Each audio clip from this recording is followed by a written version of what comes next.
BRS నేత Huzurabad MLA పాడి కౌశిక్ రెడ్డి పోలీసులు అరెస్టు చేశారు. గురువారం కరీంనగర్ జిల్లాలోని వేణవంకలో అదుపులోకి తీసుకుని సైదాపూర్ పోలీస్ స్టేషన్కు తరలించారు. పోలీసులపై దుర్భాషలాడి విధులకు ఆటంకం కలిగించడం, దౌర్జన్యం చేయటువంటి అభియోగాలపై అతనిపై పలు సెక్షన్ల కింద పోలీస్ కేసు నమోదు చేశారు. గురువారం కరీంనగర్ జిల్లా వేణవంక లోకల్ సమ్మక్క సారలమ్మ జాతరకు వెళుతుంటే పోలీసులు తమను అడ్డుకున్నారని, తన కుటుంబంతో కలిసి హుజూరాబాద్లో రోడ్డుపై ఎమ్మెల్యే పాడి కౌశిక్ రెడ్డి బైఠాయించారు. రోడ్డుపై బైఠాయించిన పాడి కౌశిక్ రెడ్డి బీఆర్ఎస్ కార్యకర్తలను తీసుకెళ్లేందుకు ప్రయత్నించగా పోలీసులతో వాగ్వాదానికి దిగారు. ఈ క్రమంలో కౌశిక్ రెడ్డి పోలీసులపై రెచ్చిపోయారు. పోలీసుల మీదకు దూసుకెళ్లి బెదిరించారు. భవిష్యత్తులో రేపు మీకంటే పెద్ద పొజిషన్లో ఉంటా, మీకంటే ఎక్కువ పవర్ నాకు ఉంటుంది, నా ఇంట్లో పండగ లేకుండా చేస్తున్నారు, నాపైన ఎన్ని కేసులైనా పెట్టుకోండి, బీఆర్ఎస్ అధికారంలోకి వచ్చిన తర్వాత ఒక్కొక్కరి సంగతి చూస్తా, వేణవంకలో సమ్మక్క సారమ్మక్క పండుగ చేసుకోకుండా అడ్డుకున్నారని మరి సిఐ వార్నింగ్ అయితే ఇచ్చారు. మరి ఒక ప్రజాప్రతినిధిగా మీరు కొంత తెగువైతే ఉండొచ్చు, కానీ దుర్భాషలాడటం, మీరే చట్టాన్ని అతిక్రమిస్తే మరి మీ నుంచి నేర్చుకున్న ప్రజలు ఏం నేర్చుకుంటారు? చట్టాన్ని గౌరవించాలి. వాళ్ళు ఒకసారి మిమ్మల్ని అడ్డుకున్నారంటే ఎందుకు అడ్డుకున్నారో మాట్లాడాలి. మరి రోడ్డు మీద మాట్లాడిన వాళ్ళు మీ అంతు చూస్తాను, మేము అధికారంలోకి వస్తే మేము అది చేస్తాం ఇది చేస్తామంటే, మీరు అధికారంలోకి రావడానికి మీరే రాకుండా ఉండడానికి మీకు మీరే గొవ్వుతలు తవ్వుకుంటున్నట్లుగా ఉందని రాజకీయ విశ్లేషకులు చెప్తున్న పరిస్థితి.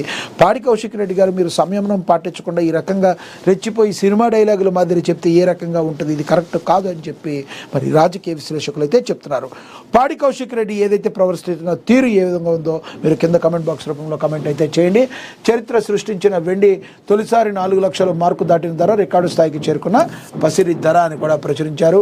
ఎవరూ లేని వారికి అండగా నిలిచిన మానవత్వం పేద కుటుంబానికి వైఎస్ రెడ్డి ట్రస్ట్ భరోసా ఇచ్చిందని, ఇక ఆటంకాలు లేకుండా నామినేషన్ల ప్రక్రియ నిర్వహించాలని చెప్పి మంచిర్యాల జిల్లా ఎన్నికల అధికారి కలెక్టర్ కుమార్ దేకప్ తెలిపారు. ఇక కార్మికులకు అందుబాటులో ఫిజియోథెరపీ సెంటర్, ఇక ప్రచార సామాగ్రి ప్రింటింగ్లో నిబంధనలు పాటించాలని కలెక్టర్ రాజర్షి షా అయితే తెలిపారు. ఎన్నికల ప్రక్రియలో భాగంగా ముద్రణ పనులు చేపట్టేటప్పుడు ప్రింటింగ్ ప్రెస్ యజమానుల నిబంధనలు ఖచ్చితంగా పాటించాలని జిల్లా కలెక్టర్ రాజేష్ షా ఆదేశించారు. గురువారం కలెక్టరేట్లో ఎన్నికల పరిశీలకుడు డిఎన్ మంతు నాయక్ అదనపు కలెక్టర్తో సమావేశం నిర్వహించారు. ప్రతి కరపత్రంపై వివరాలు ఉండాలన్నారు. ఎన్నికల ప్రచారానికి సంబంధించి ముద్రించే ప్రతి పోస్టర్, కరపత్రం లేదా బ్యానర్పై ముద్రదారుడు, ప్రచురణకర్తల పేర్లు, చిరునామాలు స్పష్టంగా ఉండాలని కలెక్టర్ అయితే మరి చెప్పారు. మరి సంబంధిత ప్రెస్ యజమానులపై కఠిన చర్యలు తీసుకుంటామని, ఒకవేళ వివరాలు లేకుండా ముద్రిస్తే హెచ్చరికలు కూడా జారీ చేయడం అయితే కలెక్టర్ రాజేష్ షా జారీ చేయడం అయితే జరిగింది. ఇక పారదర్శకంగా ఎన్నికలు జరగాలని మరి నిర్మల్ జిల్లా కలెక్టర్ అభిలాష్ అభినవ్ అయితే కోరారని కూడా ప్రచురించారు. ఇక ఎటువంటి పరిస్థితుల్లో రానున్న మున్సిపల్ ఎన్నికల్లో అన్నీ పర్ఫెక్ట్గా జరగాలని చెప్పి మరి చెప్తున్న పరిస్థితి. ఇక రోడ్డు భద్రతపై అవగాహన అవసరం, పాఠశాల విద్యార్థులతో కలిసి హెల్మెట్, సీట్ బెల్ట్ ఉపయోగం, వేగ నియంత్రణపై పోస్టర్లు, స్టిక్కర్లు ఆవిష్కరించారు. ఎస్పీ నరసింహ అని కూడా ప్రచురించారు.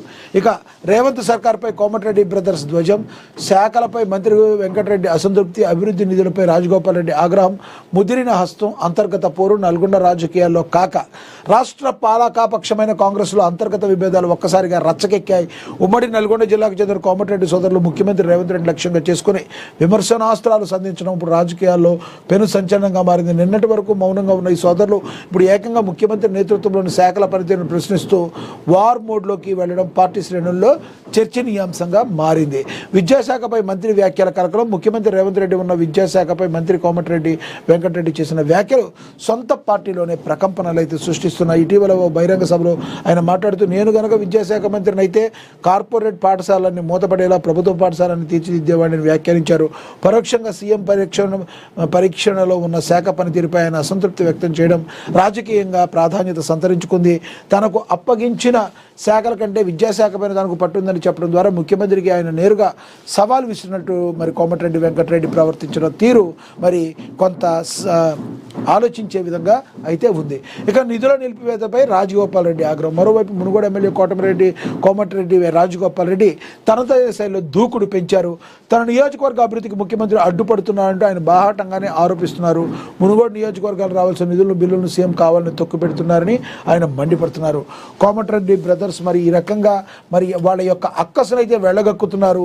మరి ఇది చినికి గాలివాన్లాగా మారుతుందా, లేదంటే టీ కప్పులో తుఫాన్లాగా చల్లారుతుందా అనేది మనం వేచి చూడాలి. మరి దీని మీద సీఎం ఏ రకంగా రియాక్ట్ అవుతారు, మరి కోమటిరెడ్డి బ్రదర్స్ ఈ రకంగా మాట్లాడటాన్ని ఏ కోణంలో చూస్తారో మీరు కామెంట్ బాక్స్ రూపంలో కామెంట్ అయితే చేయండి. ఇంకా అదేవిధంగా హైకోర్టు సుప్రీంకోర్టు న్యాయమూర్తుల నియామకాల్లో రిజర్వేషన్లు అమలు చేయాలి. కొంపల్లి లింగయ్య పబ్లిక్ ప్రాసిక్యూటర్, నాతి సవేందర్ కుమార్ అదనపు పబ్లిక్ ప్రాసిక్యూటర్ అని కూడా ప్రచురించారు. ఇక బీజేపీలో కుదరని సయోధ్య, పిల్లి రామరాజు యాదవ్ వర్సెస్ నాగం వర్షిత్ రెడ్డి, కమలం పార్టీలో ముదురుతున్న వర్గ పోరు అని కూడా ప్రచురించారు.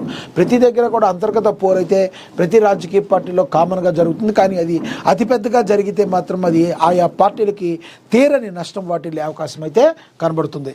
ఇక మేడారంలో 70 ఎకరాల విస్తీర్ణంలో శాశ్వత అభివృద్ధి పనులు, 2500 కోట్లతో టెంపుల్ సర్క్యూట్ నిర్మాణం, మంత్రి పొంగులేటి శ్రీనివాసరెడ్డి వనదేవతలను దర్శించుకున్న కేంద్ర మంత్రులను కూడా ప్రచురించారు. ఇక పచ్చని అరణ్యంలో ఆధ్యాత్మిక శోభాయాత్ర, మేడారానికి పోటెత్తిన జనం, గద్దెలపై కొలువు తీరిన సమ్మక్క, మొక్కులు చెల్లించుకున్న డిప్యూటీ సీఎం, మంత్రులు, ఎమ్మెల్సీలు, ఎమ్మెల్యేలు 90 లక్షలకు పైగా వనదేవతలను దర్శించుకున్నారు భక్తులను కూడా ప్రచురించారు. ఇక మనకి తెలుసు అదేవిధంగా జీవీబీలలో ఉదయాన్నే చెత్త తరలిస్తున్న చేపట్టాలి, ఆక్రమణను తొలగించాలని ఆదేశం బల్దియా కమిషనర్ చాహత్ బాజ్పై అయితే తెలపడం అయితే జరిగింది. ఎన్నికల నియమావళి తప్పక పాటించాలని హనుమకొండ జిల్లా ఎన్నికల అధికారి కలెక్టర్ స్నేహ సబరీష్ చెప్పారు. నామినేషన్ల స్వీకరణ కేంద్రాన్ని పరిశీలించారు కలెక్టర్ అని కూడా ప్రచురించారు. ఇక సమ్మక్క తల్లి ఆగమనం అద్భుత ఘట్టం, జిల్లా ఎస్పీ AK 47తో 3 రౌండ్లు గాల్లోకి, AK 47తో 3 రౌండ్లు గాల్లోకి కాల్పులు జరిపారు. సమ్మక్క అధికారికంగా స్వాగతం అయితే పలికారు. మరి వరాల తల్లి భక్తుల కొంగు బంగారంగా వనదేవత సమ్మక్క తల్లి చిలుకలగుట్ట నుంచి మేడారానికి కుంకుమ భరణి సమ్మక్క ప్రతిరూపాన్ని పూజారులు గద్దెలపైకి తీసుకొస్తున్నారు. ఈ క్రమంలో జిల్లా ఎస్పీ AK 47తో 3 రౌండ్లు గాల్లోకి కాల్పులు జరిపి సమ్మక్కను అధికారికంగా స్వాగతం పలికారు. రాష్ట్ర ప్రభుత్వం తరపున మంత్రులు సీతక్క, పొంగులేటి శ్రీనివాసరెడ్డి, జిల్లా కలెక్టర్ దివాకర్ స్వాగతం పలికారు. దీన్ని మనం అయితే అని కూడా ప్రచురించారు. ఇక కేసీఆర్కి ప్రజల్లో పెరుగుతున్న ఆదరణను చూసి తట్టుకోలేక ఈ కక్ష సాధింపు చర్యలని కేసీఆర్ జోలికి వస్తే కాంగ్రెస్ ప్రభుత్వం పడిపోతుందని బీఆర్ఎస్ రాష్ట్ర నాయకులు మంచెర్ల శ్రీనివాస్ అన్నట్టుగా కూడా ప్రచురించడం అయితే జరిగింది. ఇక ఎన్నికల నిబంధనల ప్రకారమే ఎన్నికల నిర్వహణ, ప్రశాంతమైన వాతావరణంలో ఎన్నికలు జరుపుకోవాలని జిల్లా ఎన్నికల అధికారి సి నారాయణ రెడ్డి, జిల్లాలో మరి రంగారెడ్డి జిల్లా వ్యాప్తంగా ఎన్నికలు మంచిగా జరగాలని చెప్పి జిల్లా అధికారి కోరటం అయితే జరిగింది. బార్ కౌన్సిల్ ఎన్నికల సంఘానికి సర్వం సిద్ధమైందని కూడా ప్రచురించారు. కేసీఆర్పై రాజకీయ కుట్ర జరుగుతుందని చెప్పి మరి తుమ్మల వెంకటరెడ్డి బీఆర్ఎస్ మండలి